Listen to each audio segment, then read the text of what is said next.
Anshu was my opening partner, and we've had some pretty interesting times. Is the way to describe it.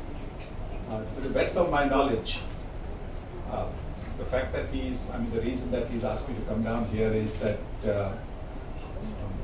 between the two of us, we never got each other run out. So, otherwise, that thing sort of lingers with, "Arey, tu mala run out kela tha, you got me run out," etc. So I don't think that ever happened. So I think that's why we are still on talking terms still. On terms where we can pull each other's legs. 80 odd runs, that was at Chennai. Yeah.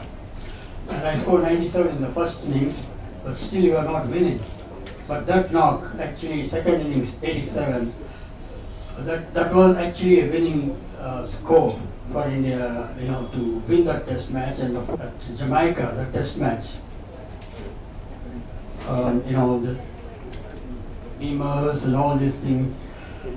And actually there's only one down we were, day one. And second day, doing just about last over, Mohinder, I think he got out and I went into bat. And the third ball, which I faced of Michael, just brushed me. Luckily I covered my face, just brushed my glove, went and, those who played there, it was sort of a brick, a side screen. I hit that and came back. And then Michael, of his follow through, he just picked it up and went back to his. That was something. And then he immediately drinks interval. So I just asked Anshu, kya hua, ba? What happened to that ball? I didn't see. Sir, since yesterday I've been playing, I don't know what's happening. Anshu said that. But still after that, till he got hits and he played, he took those all over his body and he still never flinched. That's why I always like his bravest inning, because so many, till that ball hit him here, he had to retire. But otherwise, still then he got hit all over the body. He never ever said, that there is pain there or anything, and never got away from the pitch. And, he always behind the ball. That's the gust, which I always mention. But all those who played with him mentions about his greatness. And that's the greatness of Anshu. And the friendship is still going on. Because he was injured in the last test match. And I was a non-striker. I think he and Sunil had a long partnership, and then Sunil got out, and Mohinder I think got out, and then Rishi got injured, Vijay got injured, and I had a partnership with Anshu, and they were bowling bounces and beamers, and one ball I just took off and hit him straight on the ear. I could see that I think he was really perked up, and I said you can go inside, and then I could see the blood coming out of his ear, and I called for ice, and Eknath Solkar, the 12th man, Eknath Solkar came with the ice, and he was shouting, "There's a blood, there's a blood." I was like, "Eknath, हळू बोल रे, आज आमची फाटली आणखी फाडू नको." But then Anshu didn't want to go inside, but there was a blood oozing out of his ear and he had to retire. But as everybody said that he was so gutsy and so courageous, I've seen that in Anshu. But the fact that Anshu showed the guts that he did is the reason every time that there was a series against the West Indies, Anshu was always, even if it was dropped, Anshu was always recalled to the team. So when it was West Indies, it was Anshu. When it was some other team, it was some other partner with me, but it was Anshu simply because of his guts. And so, those are the guts that we have seen on the field, guts to speak his mind off the field as well. Guts is just another word for Anshuman. That stigma will always stay. as long as cricket is played in this country, especially for what he did in the West Indies. He was outstanding cricketer, outstanding captain as well, because he stayed for many years, and of course won many matches for his state. I remember, but ekdam khadus, ekdam khadus. I remember I was batting on 200 once against Baroda, and I went like edge one, and he was setting the slips, and it hit him on the shin. He said, "Rao, तुमचे batting करते हैं, अजूनी कट्टा मारता है क्या?" So that was Aunshuman. On the tour of New Zealand, I'll be sitting in the bar. Everybody ordering a drink, and the barman asked him, "What can I say to Charlie?" That's how the name came. I asked him, "Why you call him Charlie?" Because he's wearing specs, and that's how he was nicknamed Charlie. But I remember one innings of his here. It was at the Wankhede Stadium, which I still think is one of the finest domestic innings I've seen. It was against North Zone on a track that was doing a bit. The ball was moving with Madan, Kapil, they had a full side playing, and he got a brilliant 100. Where he left a lot. It did a lot. Unusual for Mumbai. It was something similar to the pitch we had in '79 for a Test match against England, and he was magnificent. But I had real fun with him in the West Indies because I was just 20 years of age. I would never sit in the room after a game because there were plenty of good things to do in the West Indies, not just the wine, not just the drinks. It was very colourful, plenty of pretty faces around in Trinidad and other part of the West Indies. So when Anshu became my room partner, till then he had a quiet series, He's getting his 30s, 40s, not really kicking on. And then he became my room partner for the last 2 Test matches. Charlie came with me a couple of times, and in both those Test matches, I think the last 4 innings he got 350s. He played really, really well. But It was 55 years on the board. I know Anshu for 45 years. Yeah. English and Scottish. Yeah, that's how it goes. English and the Scottish. The story was in '82 we played in England. I played in England, and Aunshuman played in Scotland across the border. That's why he still calls me English, and I call him Scottish. There's a connect, and that connect goes actually beyond Baroda. You rightly mentioned that I played for Baroda. Before that, I was in Pace Foundation that time. And Anshu Bhai was there with the Indian team. So I think he was the first one who saw me before the whole wheel turned. And then the rest followed from there. Then for the Indian team also the same thing happened. So he was the coach there, and I had first the issue of running on the pitch. So I was not clearing the run up in the follow through, so there was some problems there, and Anshu Bhai very smartly handled that. So in the nets, actually, if you remember Sachin in Chennai, there was a couple of practice games, and it was not practice games of sort, it was selection games for the Indian team. And if I had that issue it persisted, I wouldn't have been picked. And obviously he had the inside info on that very clearly.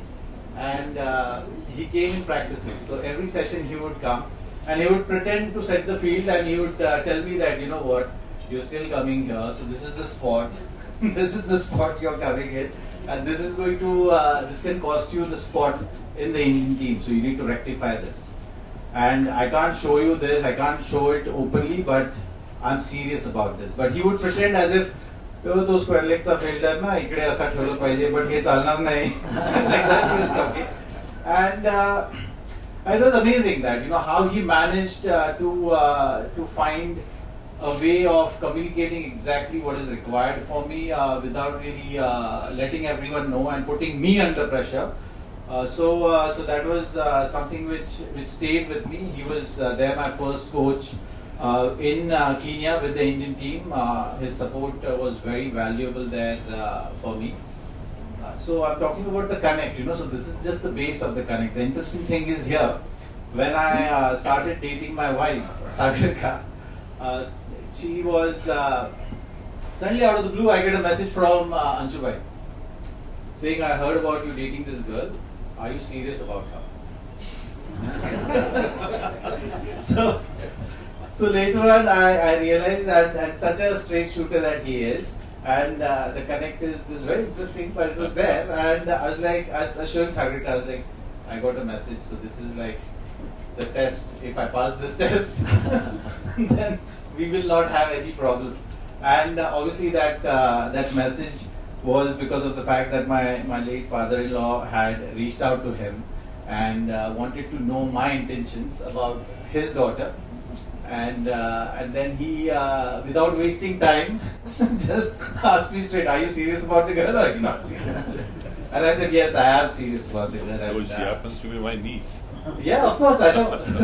So we put it together. Of course, I got the whole history from Sagarika later. Yeah. So, Mr. Mediator, Anshu, also matchmaker.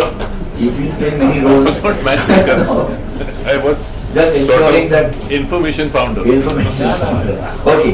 So, What he did was fix the match. Match fixed. he fixed the match. Sunny said he fixed the match. I was really fortunate to spend a lot of time with him, but he was at that time our coach. And there were a number of interesting interactions that we had. Possibly one of the better cricketing years of my life was when he was our coach, and we could have constructive discussion on my batting and the approach that I should have. There were a number of occasions where ups and downs are there in everyone's career, but he was always there. Guiding force, someone who was honest, very, very transparent, and someone whom one could trust, that whatever one discuss would stay confidential, and that's an important quality for a coach. We really got to know each other very well. I remember in New Zealand, this was I think 98-99 tour of New Zealand, we went out to a restaurant, and I said, "You can order pasta, chicken, or whatever." I said, "Mala bland food आवडत नाही. Mala thoda spicy food आवडत." I said, "We call the chef." I said, "Tabasco sauce, Salil." He said, "No, Tabasco sauce and all is no good." So he calls the chef. He says, "What is this? The spiciest chili sauce that you have?" The chef says, "Would you be able to handle it?" He said, "It's really, really spicy." So I said, "Okay, make it as spicy as possible and bring it." So he brings the sauce. I tasted little bit, and with my entire meal, I could barely manage quarter of a spoon. And the same sauce, I think Anshubai had finished 2 bowls of that. 2 bowls, and the chef couldn't believe. So that's when I realized it was not just the fiery pudding that you could handle, but also the food. Following week, he said, "Are my family pade and you were there." I said, "My family la santo, we'll cook some nice food." So I was almost tense. I said, "Bland food for us, huh?" Because I had seen what he could handle.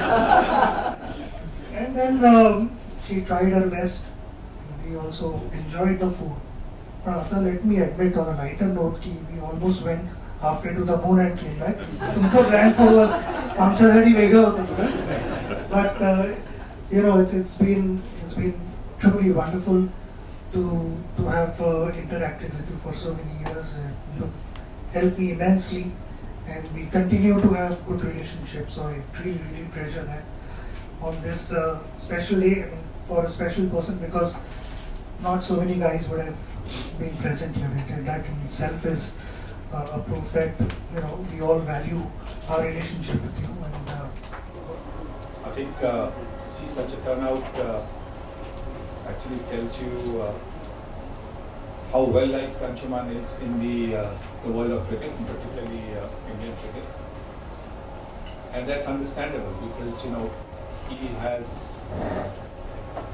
given Indian cricket everything, as a player, as an administrator, as a coach, as a selector, you name it. He's done everything. We played a lot of cricket together, Test cricket especially. he's talking about some secret is coming up now. So, but what it says, I saw it myself.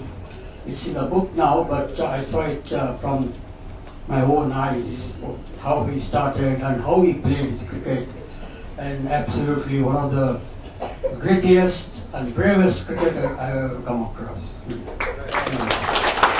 As a cricketer, as a human being, he's one of the finest human beings I've seen in my cricketing journey.